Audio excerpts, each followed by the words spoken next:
오늘 성탄절 주일 예배입니다.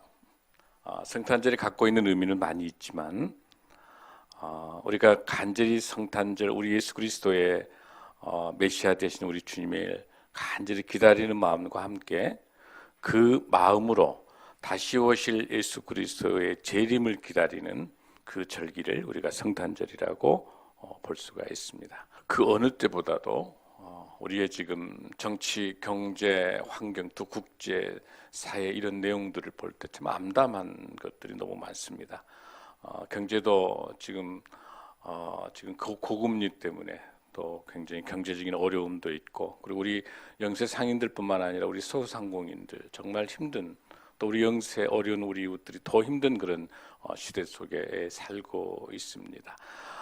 또 오늘 참 심각한 건 은행권도 그렇고요. 지금 대기업들 70%가 넘게 희망퇴직을 지금 유도하고 있는 그런 상황으로 가고 있고요. 은행권부터 지금 칼바람이 일어났습니다. 지금 심각한 상황들이 우리뿐만 아니라 전 세계 경제들 속에서 굉장히 암울한 그런 상황들을 보고 있습니다. 우크라이나의 전쟁과 러시아는 지금 여러분 알다시피 9개월, 10개월이 넘어가고 푸틴의 망명설까지 지금 나오고 있는 것 같은 전 세계 전쟁 때문에 유럽이 지금 마비되고 미국과 또 중국, 러시아 이런 패권 전쟁들 속에 있습니다. 여러분들 이런 것 저런 것 보면 우리의 정치 현장도 보면 희망이 하나도 없어요. 너무 암울하고 그래요. 특히 2022년도에 맞는 성탄절에 있어서는 그 어느 때보다 가장 암울해요. 그런데 저는 오늘 성탄절 말씀을 준비하면서 큰 위로를 받는 게 하나 있어요. 지금보다 2000년 전에는 훨씬 더 암울했어요. 희망이 보이잖아요. 뭐냐면 바로 북이스라엘이 BC 722년에 아수리에 멸망했습니다. 남유대가 또 586년에 또 그 바벨론을 멸망하고 그 고레스에 의해 가지고 쭉 내려오다가 로마의 지배하에 들어가다가 그 어려운 고통들 속에 있을 때 바로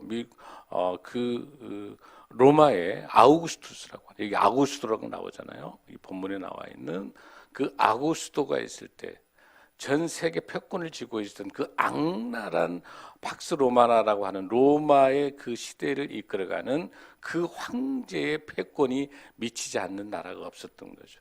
그 핍박 아래 있었던 이스라엘.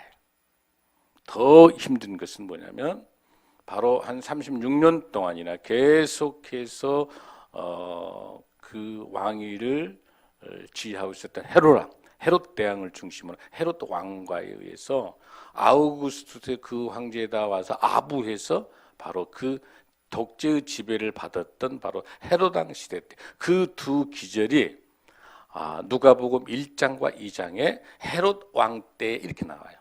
그다음에 두 번째는 아우구스투스 때 이렇게 나온단 말이에요. 그러니까 이 당시의 핍박은 지금으로 감당할 수 없을 만큼 엄청나게 힘든 그런 시기인 거예요. 근데 이 시기 속에 우리가 구약에서 일관되게 우리 하나님께서 말씀하셨던 약속된 메시아를 보내주시겠다고 하는 그 메시아, 구원자 메시아에 대해서 간절히 사모하고 있는 그 상황에 이제 드디어 우리 예수님께서 오시게 되는 그 내용들이 사복음서에서 등장하고 있습니다. 그 중에서 이 마태복음하고 누가복음을 볼 수 있는데 마태복음은요 2장을 가지고 있어요. 바로 48절밖에 되지 않아요.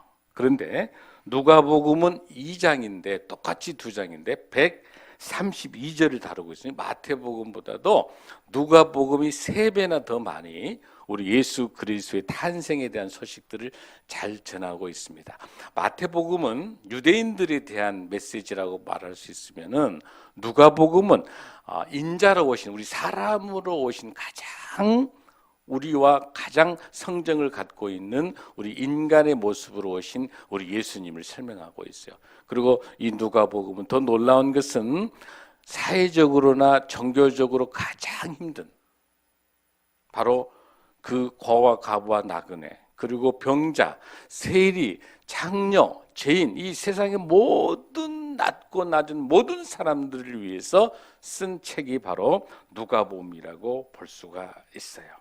여기에는 우리 예수님의 끝없는 사랑과 긍휼과 구제와 또 포기할 수 없는 하나님의 사랑을 잘 묘사되어 있는 책이 누가복음이다. 우리가 이렇게 볼 수 있어요. 그래서 누가복음 1장에서는 우리 예수님의 탄생에 대한 예견에 대한 천사의 메시지가 있었다면, 우리가 오늘 봉독했던 제 2장 속에서는 예수님의 출생이 잘 나타나는데 똑같이 천군 천사가 나타나요. 그러니까 사실 누가복음은요, 일관되게 하나님께서 주시는 찬송과 찬가의 메시지예요. 그 마리아의 찬가가 들어있습니다. 사가랴의 찬가가 들어있으며 놀라운 찬송과 찬가를 통해서 하나님의 영광을 보여주는 것이 잘 나타나 있어요. 그 중에 가장 중요한 찬가, 찬송, 바로 누가복음 2장 14절 말씀이 우리 한 번 더 봉독하겠습니다. 시작. 지극히 높은 곳에서는 하나님께 영광이요, 땅에서는 하나님이 기뻐하시는 사람들 중에 평화로다. 아멘. 평화로다. 오늘 우리에게 주신 우리 예수님의 희망의 메시지. 아까 제가 말씀드린 것처럼 도저히 소망이 없는 세상, 유대왕 헤롯 때, 그리고 가이사 아우구스도가 인구조사를 했던 이런 심각한 상황 속에 바로 구원자인 예수 그리스도가 오시는데, 그 당시 상황은 어떤 상황이에요, 여러분들? 소망이 없는 사람들만이 가득 차 있는 상황이에요. 지금보다 더 훨씬 더 어려웠던 그런 시대 속에 살고 있어요. 누가복음 1장 48절에가 마리아의 찬가가 있는데요, 그 내용에서 보면은 이렇게 나와요. 그의 여종의 비천함을 돌보였습니다. 이렇게 되어 있어요. 여러분, 마리아가 어떤 여인이에요? 자, 그 당시 우리 예수님 정도 태어나려면 어디서? 로마의 황제 딸급 정도로, 아니면 이스라엘의 왕 중에 이렇게 돼야 되죠. 아니면 최고의 부잣집에서 태어나든지. 어때요, 여러분들? 자, 로마의 식민지인 이스라엘. 그 중에서도 또 그 안에서 빈민가로 돼 있는 나사렛 지역이죠. 베들레헴 지역이란 말이에요. 가장 힘든 지역. 보잘것없는 곳이요. 그 다음에 또 나이도 14살, 15살밖에 안 되는 소녀 정도고요. 사람의 숫자에도 들어가지 않는 여성의 마리아의 나이도 어리고, 그 다음에 갈릴리 이 지역의 변방의 여인인 거죠. 그리고 마리아의 가문은 썩 그렇게 드러나지도 않는 거. 정치적으로나 보나 사회적으로 보나 가문 보나 어떤 걸 보나 내세울 것 하나도 없는 아주 보잘것없는 마리아를 들어 쓰고 있습니다. 아니요, 마리아의 이런 모습이 혹시 우리의 모습이 아닐까요? 우리의 비천한 우리의 모습이 아닐까요, 여러분들? 자, 뿐만 아닙니다. 자, 마리아뿐만 아니라 여기에서 나타나는 소망이 없는 사람들 중에서 누가 있어요, 여러분들? 목자들이 있어요. 이 목자들도 마찬가지예요. 그렇게 유명하고 대단한 사람이 아니라 비천하게 양을 치고 있는 그런 사람, 목자를 우리가 가장 먼저 등장하게 볼 수 있어요. 자, 그런데 우리에게 이런 보잘것없고 이렇게 나약한 이런 변방에 있는 이런 사람들을 통해서 우리 예수님이 어디로 오셨어요? 뭘로 오셨습니까? 예수님이 우리에게 오신 목적이 여러분 뭐예요? 찰스 스웬들은 이렇게 이야기합니다. 우리에게 가장 필요한 것이 지식이라면 교육학자를 보냈겠죠. 아니면 우리에게 돈이 정말 우리 인생에서 가장 필요하다면은 우리 하나님께서 누굴 보내주실까? 경제학자를 보냈겠죠. 아니면 전쟁을 통해서 세계를 지배하라고 했으면 군인을 보냈겠죠. 아니면 이 세상이 쾌락이 가득 찬 세상이란다면 누굴 보냈을까요? 연예인 보냈겠죠. 그런데 누굴 보내셨어요? 우리에게 뭐가 필요하니까? 죄 사함과 용서가 필요하니까 예수 그리스도를 우리에게 보내신 줄로 믿습니다. 그 어떤 것도 아닌 거예요. 죽을 수밖에 없는 우리 죄인들을 용서하시고 영생의 소망을 주시기 위해서 보내주신, 하나님께서 보내주신 독생자 예수 그리스도는 뭐 때문에 보내주셨어요? 우리의 죄를 사하여 주시고 용서 때 용서하기 위해서 보내신 줄로 믿습니다. 아멘. 그런 죄사함과 용서를 위해서 우리 예수님을 이 땅에 보내주셨는데 그 주위에 있었던 사람이 어떤 사람이냐는 거죠. 바로 변방에 있는 아주 보잘것없는 사람이고요. 우리 예수님이 어디에서 또 태어나셨습니까? 말구유에서 태어나십니다. 그러니까 낮고 낮은 것은, 내가 민욱이랑 어제 아빠 설교 뭘로 할까 준비하고 그랬더니 민욱이가 목사님 최고의 설교는 빈방 있습니까? 라고 하더라고요. 기억나세요? 빈방 있습니까?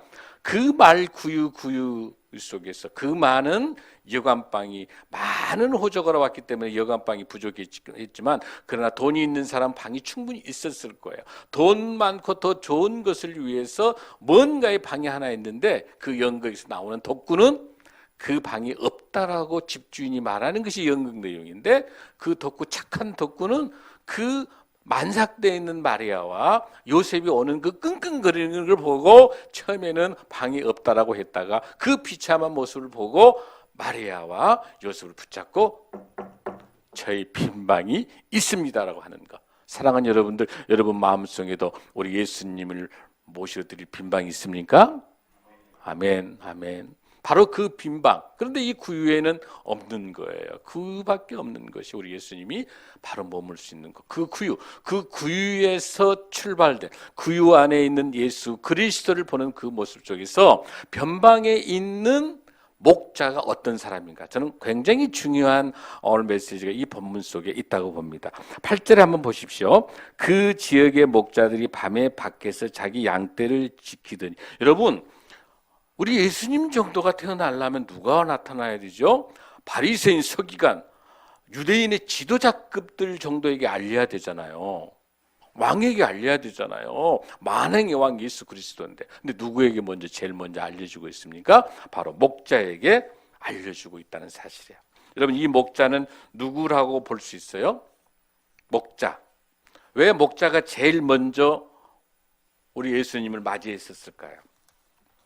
자, 느헤미야 3장 14절 말씀 한번 보겠습니다. 왜 많고 많은 이스라엘, 예루살렘, 베들레헴 전 세계를 포함해서 가장 먼저 우리 목자가 예수님을 찾아갔는지. 별 볼 일 없는 변방의 사람. 느헤미야 3장 14절 말씀 읽습니다. 시작. 본문은 베닥게렘 지방을 다스리는 레갑의 아들 말기야가 중수하여 문을 세우며 문짝을 달고 자물쇠와 빗장을 갖추었고, 여기서 말하는 본문이라고 하는 건 덩게이트, 그러니까 똥, 오줌 이런 거 시체들이 나가는 가장 추악한 것이야. 아무도 그 자리에 안 가려고 그래. 본문, 똥문이요, 똥문. 그곳에 아무도 가려고 하지 않는 그 굳은 곳에 누가 갑니까, 여러분들? 여기 레캅의 아들들이 가는 거예요. 이 베닥게렘이라고 하는 것이 지금 이스라엘에 가면 라못 라일이라는 지역인데, 그 지역이 바로 뭐냐면 바로 목자들이 교회가 있는 거야. 그러니까 아무도 가지 않는 그 굳은 곳에 바로 그 문을 지킨 사람이 레갑의 후손인데, 바로 느헤미야가 어떤 시대를 말하냐면 150년 동안 무너져 있었던 그 예루살렘 성벽을 52일 만에 완성할 수 있었던 느헤미야의 영적인 로드십의 가장 핵심이 어디가 있냐면 이 본문, 똥문인 거예요. 이 똥문이 완성이 안 되면 예루살렘 성벽은 완성이 안 되는 거예요. 예루살렘 전체가 똥냄새 나는 거예요. 근데 그걸 누가 했어요? 바로 여기 레캅의 후손이 한 거예요. 사랑하는 성도 여러분, 가장 힘들고 어려운 거, 여러분들이 화장실 청소하고 또 여기 와서 밥하고 굳은 거, 그 다음에 우리 쪽방촌 노숙자 독거신뿐만 아니라 가장 힘든 그 일이 바로 그 어려운 그 문이, 그 분문이 하나님께서 가장 귀하게 보는 문인 줄로 믿습니다. 우리 교회가 서 있어야 될 곳은 화려한 그런 곳이 아니라, 화려한 성전에 놀라운 것이 아니라 바로 말구유와 같은 낮고 낮은 곳에 아무도 가지 않는 동물 냄새 나는 거야. 지금 여러분 크리스마스 행사할 때 보면 아름답게 별을 그리고 거기에다가 아름답게 치장을 하지만 아니에요. 똥 냄새 나는 거예요. 동물 냄새가 나는 것이, 짐승 냄새가 나는 것이, 그 힘들고 어려운 그 피난에 서 있는 아픔과 슬픔과 고통에 있는 사람이 있는 곳에 말구유인 거야. 할렐루야. 그곳에 우리 주님이 오신 거예요. 그 힘든 곳에 바로 레카베 후손들이 있는데 이 후손들이 이렇게 분문을 맡았던 것처럼 바로 그 문에 있었던 레카베 후손들은 어떤 축복을 하나님에게 받았느냐라고 하는 거예요. 예레미야 35장 19절 말씀 한번 보겠습니다. 시작. 그러므로 만군의 여호와 이스라엘의 하나님께서 이와 같이 말씀하시느니라. 레카베 아들 요나답에게서 내 앞에 설 사람이 영원히 끊어지지 아니하리라 하시니라. 할렐루야. 내 앞에 설 사람이 끊어지지. 바로 내 앞에 설 사람이 누굽니까? 오실 메시아 앞에 설 사람이 끊어지지 않는, 오직 예수 그리스도가 탄생하게 되면 가장 먼저 너희들이 그 앞에 설 것이다. 할렐루야. 어떤 약속을 했기 때문에 이 레카베 후손 요나답이 가능합니까? 바로 뭐예요? 바로 하나님께서 말씀하신 거예요. 포도주를 먹지 않습니다. 농사를 짓지 않습니다. 집을 짓지 않습니다. 늘 하나님의 말씀 따라 순종하며 나의 형편과 상황이 어떻게 되든지 간에 내가 편안하게 안주하지 아니하고 나가 힘들고 어려운 가운데 광야 속에서 우리 주님이 원하시는 그 일들을 감당할 수 있도록 바로 그것이 레카베 후손 요나답의 후손들인 거예요. 바로 그 약속을 지켰던 걸 보고 술 취하지 아니하고 세상 쾌락과 세상 좋은 걸 찾아가지 아니하고 가장 낮은 곳에 주님의 하나님의 말씀대로 순종해 가는 그 레카베 후손들의 그 결과를 보고 하나님께서 놀랍게 너의 자손은 반드시 처음으로 올 후손 뒤에 앞서서 나타나 있는 것처럼 내 앞에 설 사람이 영원히 끊어지지 않게, 바로 그것이 레카베 후손인 것이고 가장 먼저 우리 예수님을 만날 수 있는 영광의 영권을 주신 줄로 믿습니다. 지금도 이 레카베 후손들은 유목민이에요. 노마드예요. 지금은 언제든 이렇게 떠나다니면서 늘 하나님 말씀대로 살아가고 있는 이 귀한 아름다운 이 귀한 레카베 후손들이 바로 오늘 이 본문에 나타난 그 목자들이 평상시에 이 말씀 따라 그 양을 치고 굳은 어려운 가운데 있는 가운데 있다가 2000년 전에 우리 예수 그리스도가 마국간에 태어나실 때 바로 가장 먼저 찾아가서 예수님을 제일 먼저 만날 수 있는 이 특권을 주신 줄로 믿습니다. 아멘. 사랑하는 성도 여러분, 우리 인생 살면서 화려하고 놀랍고 대단한 일이 아니라 하더라도 내게 주어져 있는 하나님 말씀대로 살아가는 그 일들로 살아갈 때 하나님께서 그 일을 통해서 놀랍게 은혜로 채워질 줄로 믿습니다. 아멘. 하나님께 주시는 이 놀라운 이 소식과 함께 자 4절 한번 다 14절 한번 읽습니다. 시작. 지극히 높은 곳에서 하나님께 영광이요 땅에서는 하나님이 기뻐하신 사람들 중에 평화로다. 할렐루야. 할렐루야. 자 여기에서 영광, 높은 곳에서 영광이고 땅에서는 뭐예요, 여러분들? 평화라고 하는 거. 근데 평화라고 하는데 어떤 사람들에게? 하나님이 기뻐하신 사람들 중에 평화예요. 아멘. 하나님이 기뻐하신 사람들이 누구냐는 거예요. 지금 이 당시에 써 있을 때는 누구예요, 여러분들? 바로 레카베 후손이 목자들을 지명하고 있는 거예요. 아멘. 그리고 이후로 계속해서 이 하나님 말씀이 인류를 구원하시기 위해서 하나님을 두렵고 떨리는 마음으로 경배하고 기도하는 모든 인류의 모든 사람들을 구원하기 위해서 하나님께서 기뻐하는 사람들 속에 예수 그리스도를 내 마음속에 모시고 있는 모든 인류의 모든 사람들은 내 마음에 무엇이 있다? 평화가 있다. 아멘. 그래서 우리가 가지고 있는 물질과 권력과 돈과 이런 것들이 우리를 평안하게 해주는 게 아니라 내 마음속에 예수 그리스도가 계실 때 진정한 평안과 진정한 샬롬인 줄로 믿습니다. 아멘. 오직 예수 그리스도 한 분만으로 충분하다. 할렐루야. 프랑스 남부의 프로방스 숲 지방에 아주 유명한 크리스마스의 이야기가 있어요. 우리 아기 예수님을 만나러 가기 위해서 베들레헴으로 간 네 목동의 이야기가 있어요. 한 목동은 가면서 달걀을 가지고 갔어요. 또 다른 목동은요 빵하고 치즈를 가지고 갔습니다. 세 번째 목동은 포도주를 가지고 갔습니다. 근데 네 번째 목동은 빈손이에요. 빈손. 사람들은 이 네 번째 목동을 뭐라고 부르냐면 앙상떼라고 불러요. 앙상떼. 앙상떼란 말은 무슨 뜻이냐면 매혹을 당했다 그런 뜻이에요. 그래서 새 목동이 이제 마리아를 마리아를 만나가지고 마리아님이 너무 예쁘십니다. 요셉이 당신은 탁월한 선견 지명이 있어서 그 이 구유에다가 장소를 정했네요. 막 칭찬합니다. 그리고 참으로 별빛이 아름답시다라고 이야기하면서 마리아하고 요셉하고 같이 달걀에다가 빵과 치즈를 다 이렇게 구워서 같이 만들고 난 다음에 포도주 한잔 하십시오 하면서 짠짠짠 잔치를 벌이고 있는 거예요. 그런데 누가 안 보여 지금? 앙상태가 안 보이는 거야. 앙상태가.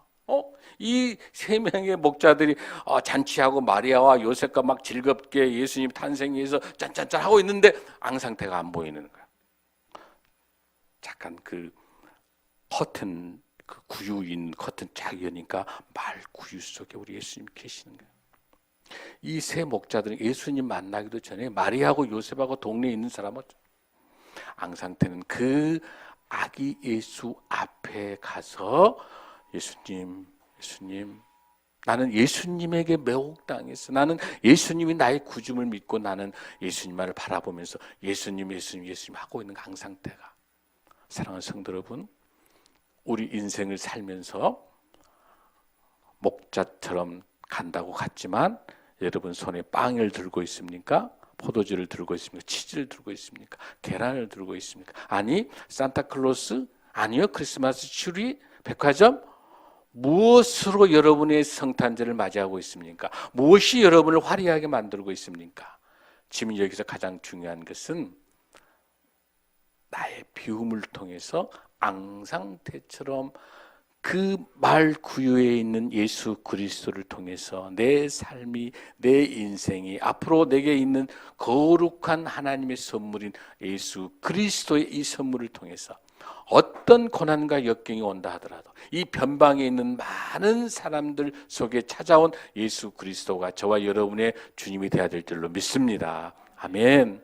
이 본문에서 나와 있는 것처럼 바로 2장에서 계속 이어져서 누가 나옵니까? 나는 우리 예수님을 만나지 않고는 죽지 않겠다고 하는 시므온 할아버지가 나타나죠. 그 다음에 80 넘게 동안 갑으로 있으면서 7년만 살다가 갑으로 있어 안나 선지자가 있습니다. 안나 선지자 별 볼일 없습니다. 그 다음에 여기 나도 시므온도 별 볼일 없는 사람입니다. 다 마찬가지. 목동도 별 볼일 없는 사람. 마리아도 조차도 그 자체로서 너무나도 시골뜨기 아가씨 소년이에요. 아무도 떠들어 볼 수 없는, 아무도 보잘것없는 사람들 속에 인류의 소망 되시는 예수 그리스도를 주님께서 보내주시고 그를 맞이하는 첫 번째 별 볼 일 없는 변방에 있는 저와 여러분을 통해서 우리 예수님께서 놀라운 하나님의 역사가 시작되고 진행되고 있을 줄로 믿습니다. 이미 오신 예수 그리스도, 아니 앞으로 오실 재림에 오실 예수 그리스도를 바라보시면서 우리 주님을 바라보면서 영생의 소망 가지고 승리하는 저와 여러분이 될 줄로 믿습니다. 우리 교회에게 주어져 있는 쪽방촌과 덕거르신들을 위한 귀한 종교 협의를 통해서 고독사 제로 프로젝트를 위해서 우리 지역에 있는 모든 어려운 이웃들과 함께 나누는 하나님 사랑, 이웃 사랑을 실천하는 우리 예수님의 눈 시선이 멈춰있는 갈릴리에 멈춰있는 가장 힘들고 어려운 이곳에 우리 예수 그리스도의 사랑을 전하는 풍성한 은혜의 이 기간으로 이번 금년 송년까지 잘 마무리하시고 희망찬 2023년을 새롭게 주님과 함께 시작하는 저와 여러분이 될 줄로 믿습니다. 우리 예수님과 함께 새로운 한 해를 시작하십시다.